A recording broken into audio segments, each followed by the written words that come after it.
Over the past few weeks, we've seen a fair amount of euphoria and joy that's been spreading across the universe when you talk about automobiles, and it's for a variety of reasons. Of course, it was kickstarted by GST, those reductions that we saw, but it couldn't come at a better time for the industry because this is also traditionally when we see a whole lot of things always moving in the upward direction when it comes to sales, excitement, and also new products.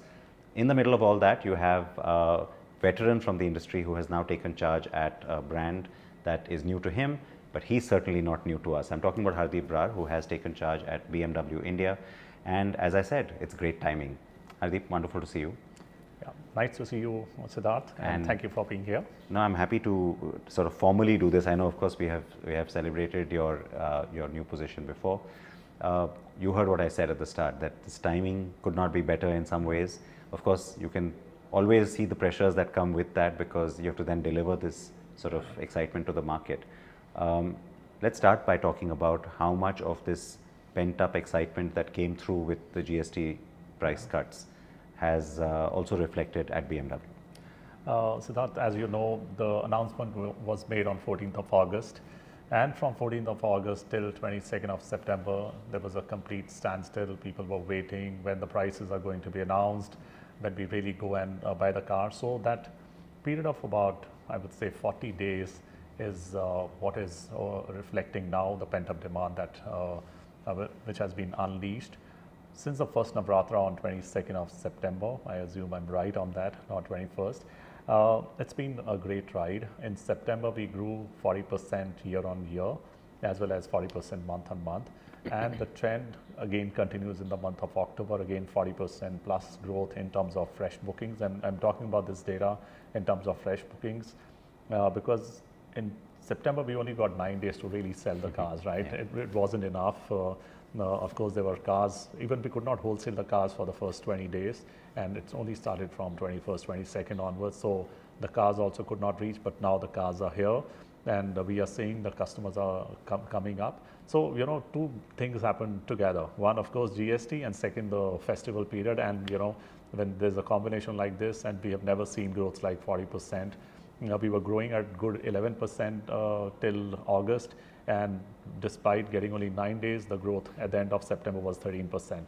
And we expect that we will close the year at a strong double digit. We have to see what a strong double digit is, but I think it's going as very well. And as I said, the booking momentum is great. So really looking forward the rest of the 3 months to hit our targets for the year. Tell me this though, that the point you mentioned about, you know, the fact that it's also the festive season, does that help you to carry this wave a little higher? Because let's face it, certain vehicle segments, they weren't affected by GST or they weren't as well, you know, they didn't become as, the price cuts weren't as attractive. There's Motorrad as well, there's Mini. Do you see that this excitement has also helped those products or those particular vehicle lines? Of course. So it is cut all across. For example, you know, iX1 has been on a waiting of 2 months. With all this momentum, it has actually gone to 3 months waiting now.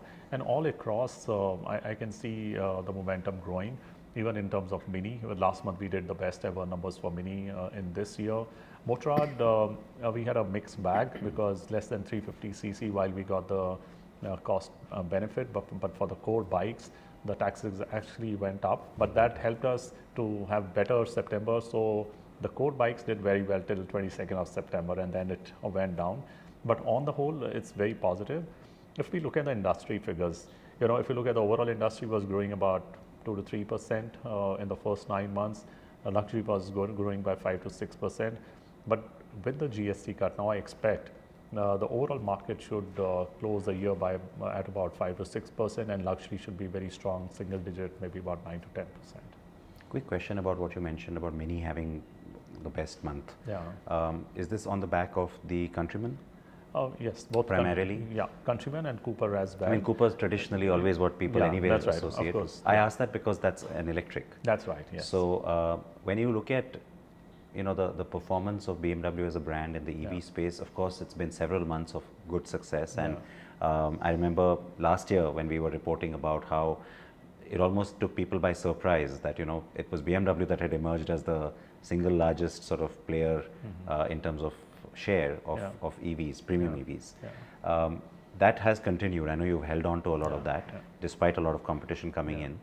But cars like the Mini Countryman E or the BMW iX1, how much of a difference is that making, not just to your brand and your sales, but to the way that this changes people's outlook towards EVs in the market? No, I think iX has been a great game changer, and so is Countryman E. So put together today, our electric portfolio is 21%, right? Which is unprecedented. Nobody has hit this percentage. When we wouldn't have predicted this percentage. That's right. So when the EV mission started, I think the figure was that the BEVs should reach 30% by 2030. Four-wheeler expectation was, I think, about 15 odd percent. But we are already 21% amongst not only luxury but even mass market. We are the number one player in terms of share of BEVs. And looking at that 30% target which government set by 2030, while it had everybody included, two-wheelers, three-wheelers, I think we will be the first player to hit 30% in the four-wheeler segment, and that too much ahead of 2030. I think by 27 we should be able to hit that mark of 30%. So great going. And yes, what has really helped us is the kind of space that both these products provide, the price points at which they are, especially iX1 at a 50 lakh price point, where most of the mass market players are there. And when you have a luxury player with that price point, I think that is really helping. And last but not least is the range. We know the range anxiety is a big dampener, and with a range of 531 kilometers on a single charge, so great price, great range, and great space. I think this is the combination for both of them which has really helped us. And with that, then the next logical question is that, given this kind of success, given the fact that it gives you a very nice foundation, you mentioned that you'll probably hit that target of 30% much earlier. What's the next thing that you think is required to make that happen? I mean, of course, product. Within that, all this thing about being attractive on price and range, but things like further localization or being able to source batteries maybe in India. What do you think will become a game changer? Of course, more the localization, better price point, that you can achieve. But I think more than pricing, etc., I think the ecosystem will play a big role, right? How well we are able to develop the charging infrastructure, not only government, but all the public-private partnership that we have, and even the OEMs. How do we really build up the infrastructure? But even more important is maintaining the infrastructure, right? Today you go across and you have number of chargers, but how many of them are working is the next problem to be solved, which is equally crucial. Also giving information to the consumers where the charging infrastructure are, and now everybody is playing a big role. It is available on apps. So and we have also started a BEV concierge where any questions related to BEVs in terms of charging infrastructure, you can call our hotline and you can get all the information. So we have to solve, while the focus, everybody puts a lot of focus on product and how do we bring the price points down. But I think we have to look at the entire ecosystem to really make it grow. And both charging infra and the range anxiety as a combination will really help us. But I should not forget about the support which government has given. The 5% GST. In fact, there was a lot of news prior to the final announcement that it may go up on BEVs. Fortunately, it didn't, which was very, very welcome. And I don't think we should touch it for a long term, because every now and then there is a news that when it hits so much, the GST will go up. I think we should let it go on, because while we are doing well at 21%, if you look at the industry, it is just 3.5%, right? Which is not great. The original plan was 5% by 2025, and the numbers are still trailing behind. I think we should give it a long lease of life till at least 2030, and we don't try to touch it. And also at the state government level, there's a lot of differential. Most of the state governments are at very low registration of 0% road tax and registration. There are some states which are still operating at par with the ICE. In a scenario like this, when the central government is doing so much, I think the state governments have to come forward and participate in this vision of growing electric vehicles, because it is great for the environment, but very importantly, it will be very crucial in terms of reducing our import bill and hence taking care of that trade deficit. And of course, to also offer a proper roadmap and not constantly tweak that policy. Exactly. We also have this wonderful sort of a global change at BMW where we saw the arrival of the Neue Klasse. And we've seen why that's relevant to the company, global business. There's also a very clear understanding, and I think in fact BMW was probably one of the only brands who had that clarity right from the start, saying we will do ICE, we will do diesel, we will do petrol, we will do hybrids, and of course BEVs. Now, in all of that, there was also no confusion in terms of how these cars will get positioned. Will there be a new sub-brand, or will there? I think everybody got there eventually. There was a lot of speculation when the first i3 and the i8 had happened. But why I'm asking this is that now with the arrival of the iX3 globally and subsequently here in India too, what you've seen in the market is that people are ready to accept even a certain price point if it means that they see a lot of value or they see a lot of new technology coming their way. Even the MG Windsor is an example of that. I mean, the kind of volumes that does. If you see buyers who are now graduating to cars like that, graduating to cars like your iX1, does that help you set up for more premium cars like the Neue Klasse? Of course. Neue Klasse, another interesting thing that will bring onto the table, I spoke about the range anxiety, right? Yeah. Now with a range of 800 kilometers on a single charge, which is unheard of, that is going to take care of a lot of anxieties. Then you don't need a charging infrastructure on the way, right? You go, and how much do you drive? Let's say from Delhi, you go to Chandigarh or Jaipur, which is about, let's say 250, 300 kilometers. You go from Mumbai to Pune, which is about 250 kilometers. So even if you claim 800, and even if on a high speed it comes down to 600, even then you don't need to charge. And that's what is going to really do the trick, especially when you want to come back on the same day and you don't have enough time to really charge your cars. When it is premium, this is also a kind of premiumization of the cars. And in luxury, customer doesn't want to compromise on anything. He wants each and everything in the car. And mind you, the price elasticity in this segment is not as strong as what you see in the mass market. A consumer doesn't mind paying another couple of lakhs on its car, but he doesn't want to compromise on the product that he or she is buying. So which is very, very crucial. So how confident are you that, unlike the past where such things, it was almost as if India wasn't going to play a role in the global sort of strategy.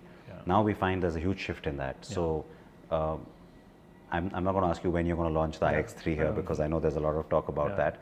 At some point I'm sure you will. How important is it for you to launch it here?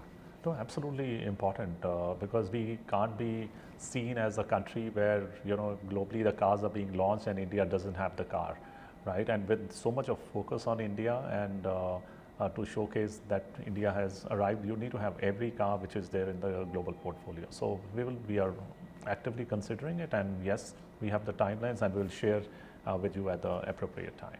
Okay, so no exclusive information right now. No, but the reason I asked you that question. In the meanwhile, the X3 also very new, and in fact your entire portfolio right now, even on the ICE side, is relatively young and very, very new. How are you keeping that attention? Because at the end of the day, a lot of the volumes will continue to come from there. There are lots of those traditional buyers who are going to stay there for some time to come.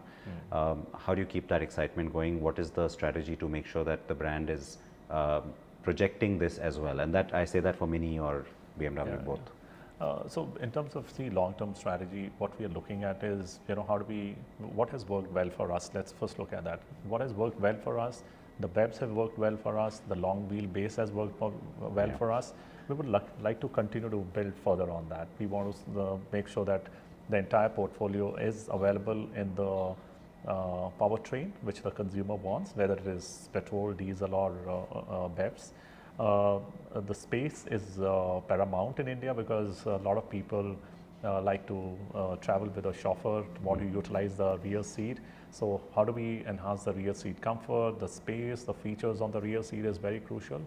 The tier 2 and tier 3 is growing very well, right? A lot of consumers are now coming from there, and we want to be closer to the customer, because if you don't have especially the service point, the customer feels, oh, I don't want to travel 200 kilometers from here. Another critical factor is, how do you bring in the accessibility factor, right?